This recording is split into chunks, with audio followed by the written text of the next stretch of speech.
অগণিত দুরূদ ও সালাম বিশ্বনবী হযরতে মুহাম্মদুর রাসূলুল্লাহ সাল্লাল্লাহু আলাইহি ওয়াসাল্লাম। এই মাসটি কি মাস মনে আছে তো আপনাদের? রজব মাস। আর রজব মাস যখন আগমন করতেন তখন আল্লাহর নবী একটি দোয়া পড়তেন, আল্লাহুম্মা বারিক লানা ফি রজবা ওয়া শাবান ওয়া বাল্লিগনা রমাদান। এই দোয়াটি পড়তেন। এর অর্থ হলো আল্লাহর নবী আল্লাহ পাকের কাছে বলতেন যে, হে আল্লাহ, রজব মাসের বরকত, শাবান মাসের বরকত আমাকে দাও, রমজান মাস পর্যন্ত আমার হায়াতকে বাড়িয়ে দাও। জোরে জোরে বলেন সুবহানাল্লাহ। এই মাসে এই দোয়াটা বেশি বেশি করে আল্লাহর নবী করতেন। আমরাও এই দোয়াটি বেশি বেশি করে করব, বলেন ঠিক কিনা? ভাইরা আমার, রসুল আকরাম সাল্লাল্লাহু আলাইহি ওয়াসাল্লামের মেরাজ নিয়ে আমরা আলোচনা করতেছিলাম, কথা বলেন ঠিক কিনা? আমরা গত সপ্তাহে কিছু আলোচনা করেছি, এই সপ্তাহে তার বাকি অংশ আলোচনা করব ইনশাআল্লাহ। ভাইরা আমার, রসুল আকরাম সাল্লাল্লাহু আলাইহি ওয়াসাল্লামের মেরাজ সত্য, কথা বলেন ঠিক কিনা? কোন কোন ওলামায়ে কেরাম বলেন কি মসজিদের জন্য, এই একজনে দিয়েছেন কি মসজিদের জন্য, বলতে হবে অনেক সময় মসজিদের জন্য দিলে আবার অনেক সময় বলে দিবেন। তো অসংখ্য অধিকাংশ ওলামায়ে কেরামের মত হলো রসুল সাল্লাল্লাহু আলাইহি ওয়াসাল্লামের মেরাজ এই 27শে রজব, এই রজব মাসে হয়েছে, কথা কন ঠিক কিনা? তো গত সপ্তাহে কিছু কথা বলছিলাম, আজকে বলতে চাই যে রসুল সাল্লাল্লাহু আলাইহি ওয়াসাল্লাম কাবার হাতিমে উম্মে হানির ঘরে রসুল আকরাম সাল্লাল্লাহু আলাইহি ওয়াসাল্লাম ঘুমন্ত অবস্থায় ছিলেন। এখান থেকে শুরু।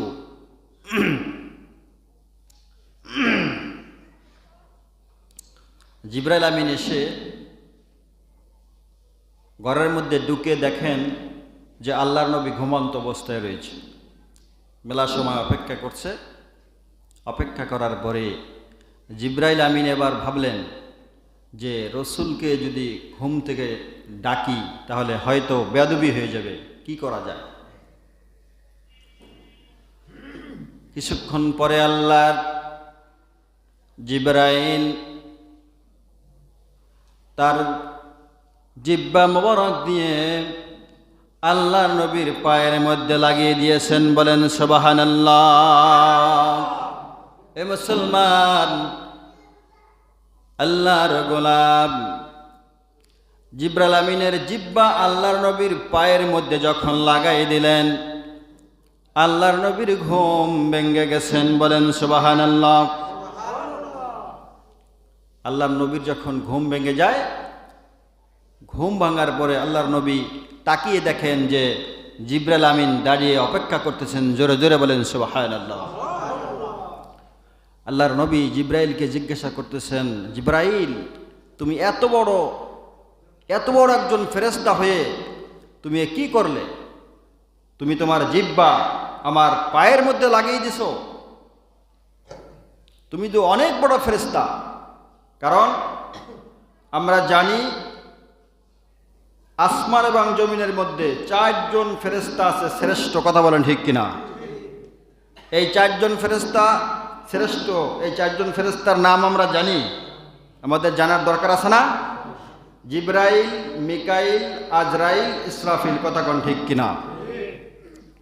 আর এই 4 জন ফেরেশতার আন্ডারে, এক একজন ফেরেশতার আন্ডারে কোটি কোটি কোটি কোটি ফেরেশতা কাজ করে, কথা বলেন ঠিক কিনা?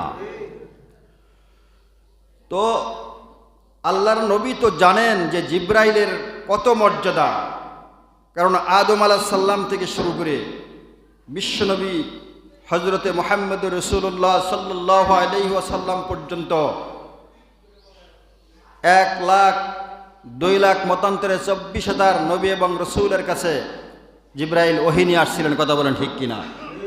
আর অসংখ্য নবী এবং রসুল রসুলের কাছে জিব্রাইল ওহী নিয়ে আসছেন, তাহলে সেই জিব্রাইল অনেক বড় দামি কথা, কোন ঠিক কিনা? আল্লাহর নবী যখন বললেন, জিব্রাইল তুমি এত বড় দামি ফেরেশতা হয়ে তুমি আমার পায়ের মধ্যে তোমার জিব্বা লাগিয়ে দিছো। জিব্রাইল আমিন এবার ডাক দিয়ে বলে, ইয়া রাসূলুল্লাহ, ইয়া হাবিবাল্লাহ, আমি দামি ফেরেশতা হতে পারি রে নবী, আসমান এবং জমিনের মধ্যে যত ফেরেশতা আছে সমস্ত ফেরেশতাদের মধ্যে আমি হলাম শ্রেষ্ঠ ফেরেশতা, কথা সত্য।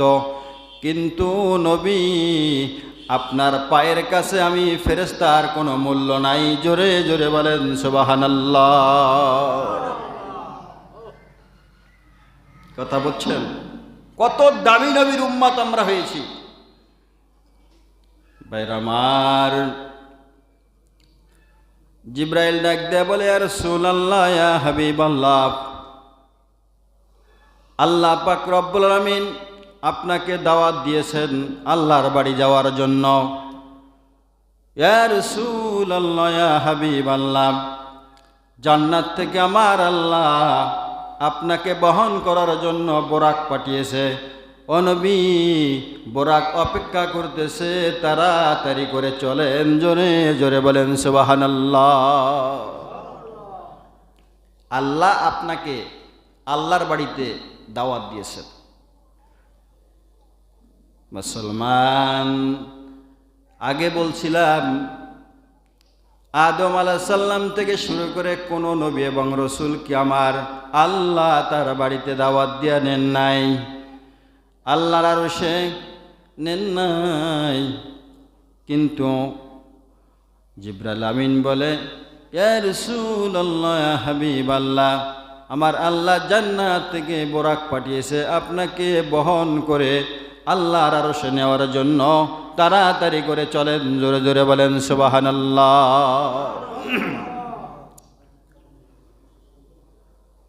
আল্লাহর নবী তখন বললেন, জিব্রাইল একটু অপেক্ষা করো, আমি একটু ওযু করে আসি। কারণ হলো, আমি আল্লাহর বাড়িতে যাব, আল্লাহর সাথে সাক্ষাৎ করার জন্য যাব, আমার তো পবিত্র থাকতে হবে। কথা বলেন ঠিক কিনা? জিব্রাইল একটু অপেক্ষা করো। আল্লাহর নবী ওযু করার জন্য গেলেন। আল্লাহর নবী একটা পাত্রে পানি নিয়ে ওযু করতেছেন, আর উঁচু জায়গার ভিতরে বসে বসে আল্লাহর নবী ওযু করতেছেন। সাধারণত যখন কোনো মানুষ কোনো পাত্রে উঁচু জায়গায় বসে ওযু করে, আর ওই পানি উঁচু জায়গার থেকে নিচু জায়গার দিকে নামে, কথা কোন ঠিক কিনা? আল্লাহর নবী বলেন যে আমি মেরাজ থেকে এসে দেখি এখনো পর্যন্ত ওই উঁচু জায়গার থেকে পানি নিচু জায়গায় নেমে শেষ করতে পারে না। সুবহানাল্লাহ। শুধু এখানেই ক্ষান্ত নয়, আল্লাহর নবী ওযু করে ঘরের মধ্যে ঢুকছেন। এ মুসলমান, কিতাবের মধ্যে এসেছে নবী যে ঘরের মধ্যে ঢুকেছেন, ওই যে ঘরের মধ্যে ঢোকার সময় যে দরজা, ওই দরজার যে কড়া, ওই কড়ার সাথে রসুলের একটা শরীরের অংশ লেগেছে।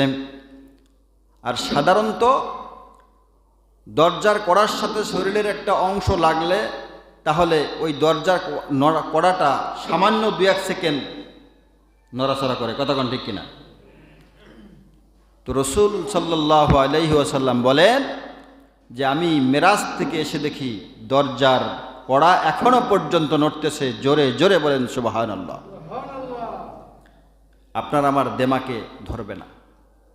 অথচ রসুল সাল্লাল্লাহু আলাইহি ওয়াসাল্লাম সপ্তম আসমান পাড়ি দিয়ে আল্লাহর আরশে গিয়ে জান্নাত জাহান্নাম সব কিছু দেখে, কোন কোন কিতাবের মধ্যে আসছে রসুল আকরাম সাল্লাল্লাহু আলাইহি ওয়াসাল্লাম মেরাজে যাওয়ার শুরু থেকে শেষ পর্যন্ত 27 বছর অতিক্রম হয়ে গেছে। বলেন সুবহানাল্লাহ। তো এখন প্রশ্ন হলো, তাহলে উঁচু জায়গার থেকে পানি নিচু জায়গায় আসতে যতটুকু সময় লাগে, দরজার যে কড়া, এই কড়া নড়তে আর কতটুকু সময় লাগে, রসুল সাল্লাল্লাহু আলাইহি ওয়াসাল্লাম মেরাজ থেকে এসে দেখে এখনো পর্যন্ত পানি নিচে নামতেছে, এখনো পর্যন্ত দরজার কড়া নড়তেছে। বিষয়টা কি? একটা এক্সাম্পল দিলে বুঝবেন। যখন দুনিয়ার জমিনে আমাদের কোনো বড় বড় দামি ব্যক্তি যারা এমপি মন্ত্রী, তারা যখন কোনো জায়গায় আসে, মনে করেন আমাদের গাউসিয়াতে আসবে, তখন মন্ত্রী গাড়ি আসার আগে দেখবেন কয়েকটা হুন্ডা দ্রুত বেগে ওই রাস্তা থেকে হুন্ডা চালিয়ে যায়। আর ওই হুন্ডার মধ্যে যে ব্যক্তিরা থাকে তাদের মুখের মধ্যে একটি সিগন্যাল বাতি থাকে, ওই বাঁশি বাজায় আর গাড়িগুলি চালিয়ে যায়, কিছু কিন্তু বলে না। এটার দ্বারা কি বোঝা যায় জানেন? এটার দ্বারা বোঝা যায় হলো কিছুক্ষণ পরেই মন্ত্রীর গাড়ি আসবে, রাস্তার মধ্যে রিক্সা ব্রেক, মোটরসাইকেল ব্রেক, বাস গাড়ি ব্রেক, ট্রাক ব্রেক, সব কিছু ব্রেক হয়ে থাকে। আর দুই পাশ থেকে সব ব্রেক হয়ে থাকে, মাঝখান থেকে মন্ত্রীর গাড়ি চলে যায়। কথা কন ঠিক কিনা? মুসলমান ইমানদার আল্লাহর গোলাম, আপনার আমার নবী, দয়ার নবী হজরতে মুহাম্মদুর রাসূলুল্লাহ সাল্লাল্লাহু আলাইহি ওয়াসাল্লাম আল্লাহর আরশে যাবেন। আল্লাহ পাক রব্বুল আলামিন চন্দ্র, সূর্য, বাতাস, যারা যেখানে আছে, দিন যেখানে আছে দিন, দিনের জায়গায় দিন, রাতের জায়গায় রাত, চন্দ্রর জায়গায় চন্দ্র, সূর্যর জায়গায় সূর্য, যারা যেখানে আছে সব কিছু ব্রেক করে দিয়েছেন। আল্লাহ পাক রব্বুল আমিন সমস্ত মাখলুকাতকে, দিন রাত, আসমান জমিন সবাইকে ঘোষণা করে দিয়েছে, কিছুক্ষণ পরে আমার বন্ধু আমার বাড়িতে আসবে, অতএব তোমরা যেখানে আছে ব্রেক হয়ে থাকো। জোরে ধরে বলেন সুবহানাল্লাহ। সব কিছু ব্রেক হয়ে রয়েছে। আর আল্লাহর নবীকে আল্লাহ পাক রব্বুল আলামিন তার মাঝখান থেকে আল্লাহর আরশে নিয়ে গেছেন। বলেন সুবহানাল্লাহ। জিবরাইল বলতেছে, নবী বোরাক অপেক্ষা করতেছে, চলেন। আল্লাহর নবী বোরাকের কাছে যখন গেলেন, বোরাকে সওয়ার হবেন। বোরাকে যখন সওয়ার হবেন, এখন আল্লাহর নবীকে বোরাক দেখে বোরাক ছোটাছুটি করতেছে, আল্লাহর নবীকে পিঠে নিতে চাইতেছে না। কোন জিবরাইল টেনশনে পড়ে গেছে, বিষয়টা কি? জিবরাইল যখন টেনশনে পড়ে গেছে যে জান্নাত থেকে আল্লাহ বোরাক পাঠাইলো আল্লাহর নবীকে নেওয়ার জন্য, কিন্তু বোরাক ছোটাছুটি করে, বোরাক অস্থিরতা বোধ করতেছে, কারণটা কি জিবরাইল বুঝতেছে না। কিন্তু ভাইরা আমার, আল্লাহর নবী হজরতে মুহাম্মদুর রাসূলুল্লাহ সাল্লাল্লাহু আলাইহি ওয়াসাল্লাম জিবরাইলকে বলেন যে, জিবরাইল বোরাক ছোটাছুটি কেন করতেছে, অস্থিরতা বোধ করতেছে কেন, এটা তুমি বুঝবে না। আল্লাহর নবী তার ডান হাত বোরাকের শরীরের উপরে যখন দিলেন, ডান হাতটা বোরাকের শরীরের উপরে দেওয়ার পরে ডাক দিয়ে বলো, বোরাক, বোরাক রে, জান্নাত থেকে আল্লাহ পাঠাইলো তোমাকে আমাকে নেওয়ার জন্য। আমি তোমার পিঠের উপরে সওয়ার হইয়া আমি বাইতুল মুকাদ্দাস অতিক্রম করে আল্লাহর সাথে সাক্ষাতে যাব। তুমি কেন তোমার পিঠে বহন করার জন্য আমাকে নিতে চাইতেছ না? কি বিষয়টা কি তুমি আমাকে খুলে বলো, তোমার কি সমস্যা? বাইরে আমার বোরাক আল্লাহকে ডাক দিয়ে বলে, আল্লাহ, আমি তো আপনার মাখলুকাত, আমি তো কথা বলতে জানি না, আমার জবান আপনি বন্ধ করে দিয়েছেন। আল্লাহ গো, আপনি একটু আমার জবানটা খুলে দেন, আমি আপনার নবীর সাথে প্রাণ ভরে একটু কথা বলতে চাই। বলেন সুবহানাল্লাহ। মুসলমান ইমানদার আল্লাহর গোলাম, পশু পাখি কথা বলতে পারে কিনা বলেন? হ্যাঁ, কথা বলার অনুমতি যদি আমার আল্লাহ দেয় তাহলে কথা বলতে পারেন। কথা বলেন ঠিক কিনা? বরাক ডাক দিয়া বলে, রবি জান্নাতের ভিতর থেকে আল্লাহ বাছাই করে আমি বোরাককে আপনাকে বহন করার জন্য নিয়ে আসছে। ইয়া রাসূলুল্লাহ, ইয়া হাবিবাল্লাহ, আপনাকে বহন করে আমি আল্লাহর বাড়িতে আল্লাহর আরশে নিয়ে যাব, এই জন্য আমি বড় ধন্য নবী। ও নবী, নবীরে আমি আপনার কাছে আর একটা দাবি করতে চাই, বলেন সুবহানাল্লাহ। ও নবী, আমি ধন্য হয়েছি, আমার পিঠে চওয়ার হইয়া আপনি আল্লাহর বাড়িতে যাবেন। কিন্তু নবী গো, একটা আবদার করতে যাই, কাল কিয়ামতের কঠিন মুসিবতের সময় যখন মানুষগুলি পানি পানি বলে চিল্লাইতে থাকবে, হাসরের ময়দান তামা হয়ে যাবে, কঠিন মুসিবতের সময় নবী রাসূলরা পর্যন্ত পানি পানি বলে আওয়াজ করতে থাকবে, রে নবী, ও নবী, ওই কঠিন মুসিবতের সময় আপনি আপনার উম্মতকে হাউজে কাউসারের পানি পান করাইয়া জান্নাতে নিয়ে যাইবেন।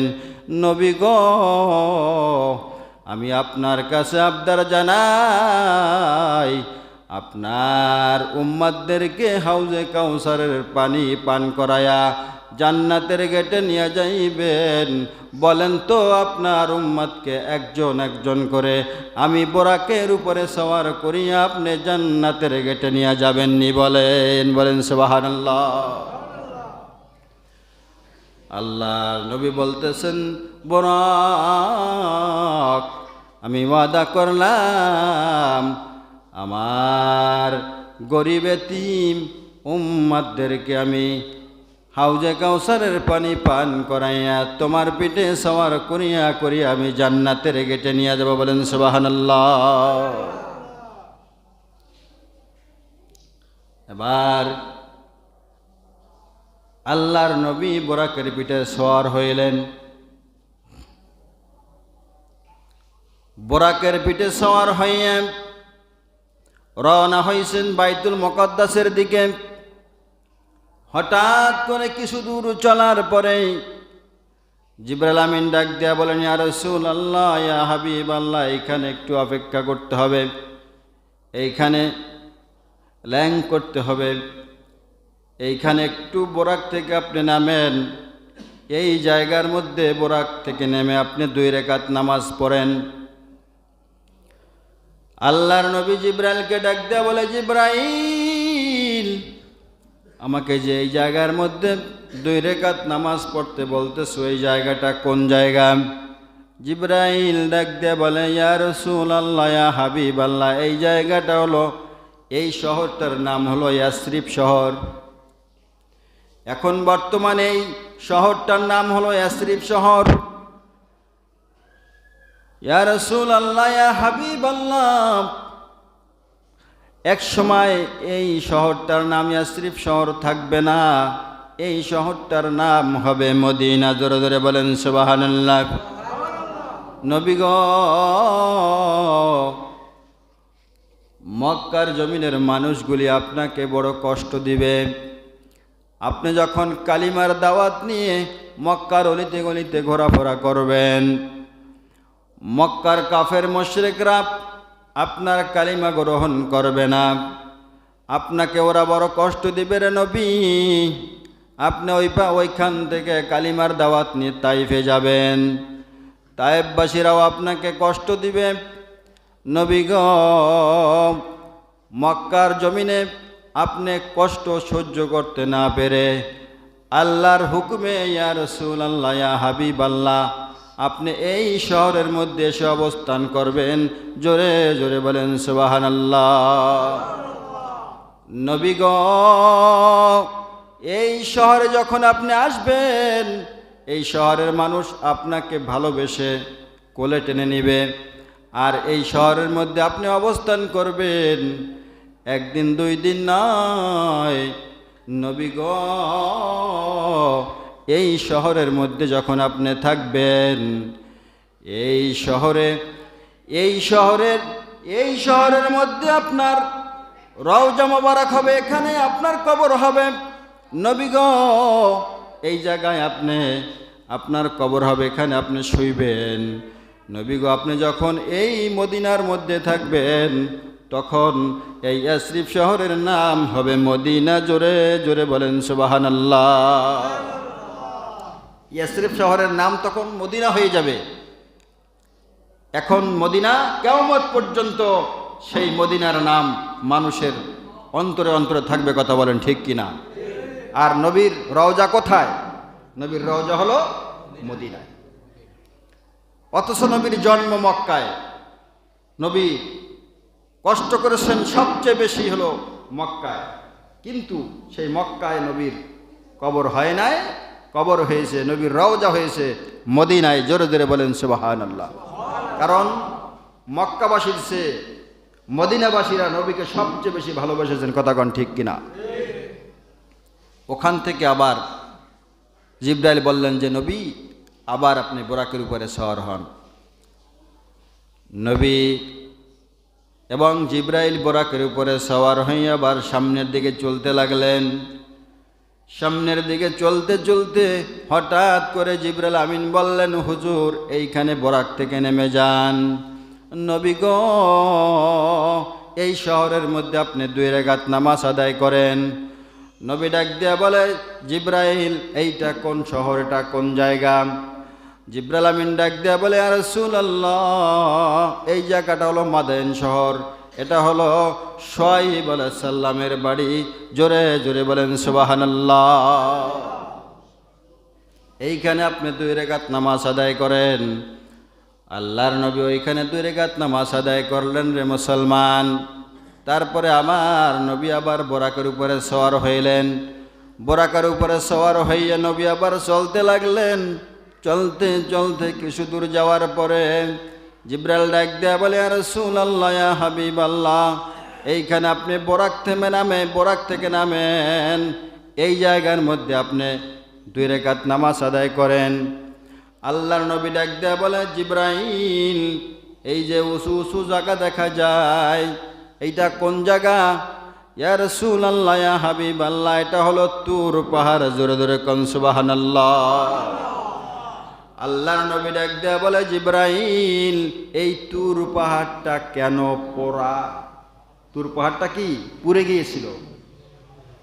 এত কালো দেখা যায় কেন? পুরে সারকার হয়েছে।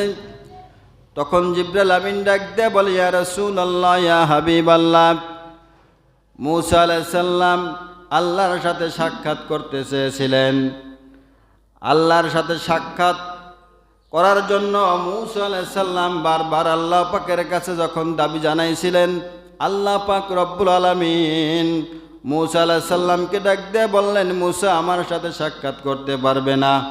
তারপরেও মূসা আলাইহিস সালাম বললেন, আল্লাহ আপনাকে একটু দেখতে চাই।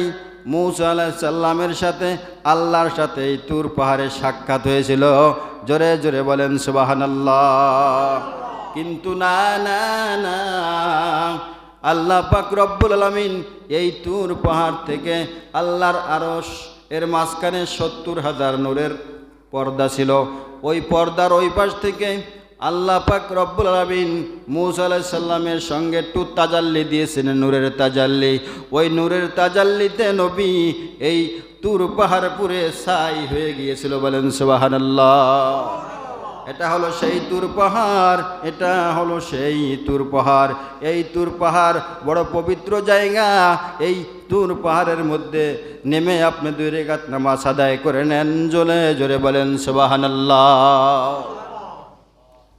তুর পাহাড় পুরে কি হয়েছে? ছাই হয়ে গেছে।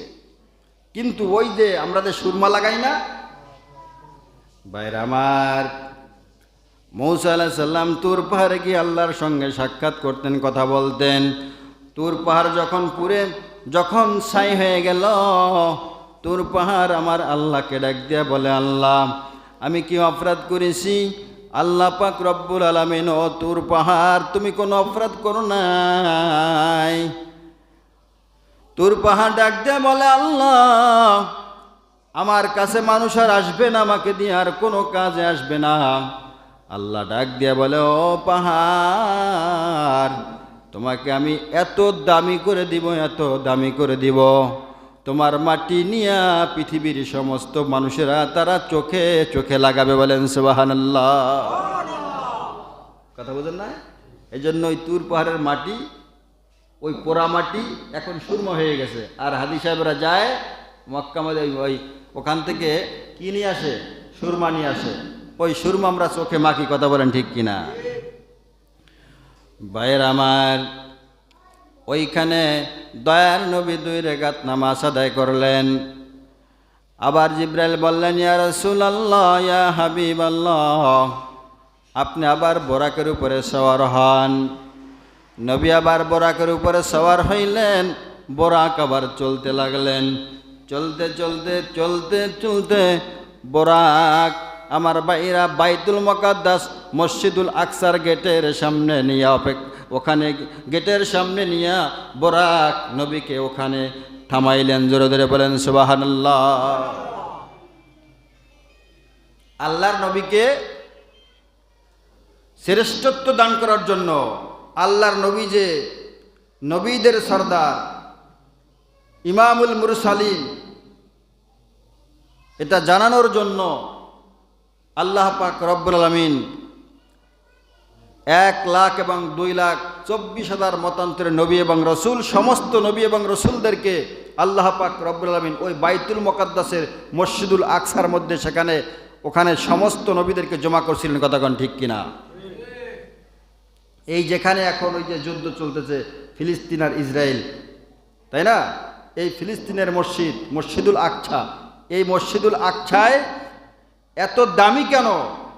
কারণ এত দামি হলো ওই জায়গার মধ্যে সমস্ত নবীরা আদম আলাইহিস সালাম থেকে নিয়ে সমস্ত নবী এবং রাসূল ওই মসজিদুল আকসায় অবস্থান করছিলেন। কথাগণ ঠিক কিনা? তো এই মসজিদুল আকসায় এখানে নবী রাসূলদেরকে আল্লাহ পাক রব্বুল আমিন একত্রিত করছিলেন। কেন? যে আল্লাহর নবী, বিশ্ব নবী হযরতে মুহাম্মদুর রাসূলুল্লাহ সাল্লাল্লাহু আলাইহি ওয়াসাল্লাম, যে সমস্ত নবীদের সরদার, সমস্ত আম্বিয়াদের আম্বিয়া, সমস্ত নবীদের ইমামদের ইমাম, এটাকে প্রমাণ করার জন্য সমস্ত নবী এবং রাসূলদেরকে আল্লাহ পাক রব্বুল আমিন একত্রিত করেছিলেন। বলেন সুবহানাল্লাহ। ভাইরা আমার, সেই মসজিদুল আকসার ভিতরে ওখানে বোরাক একটা গাছের সঙ্গে, মাসালার মধ্যে কিতাবের মধ্যে আসছে, বোরাককে একটা পাথরের সঙ্গে বেঁধে তারপরে নবী মসজিদুল আকসার মধ্যে ঢুকে পড়ছিলেন। বলেন সুবহানাল্লাহ। এখানে অনেক কথা রয়েছে, তো মূল কথা হলো মেরাজ থেকে আমাদেরকে শিক্ষা নিতে হবে।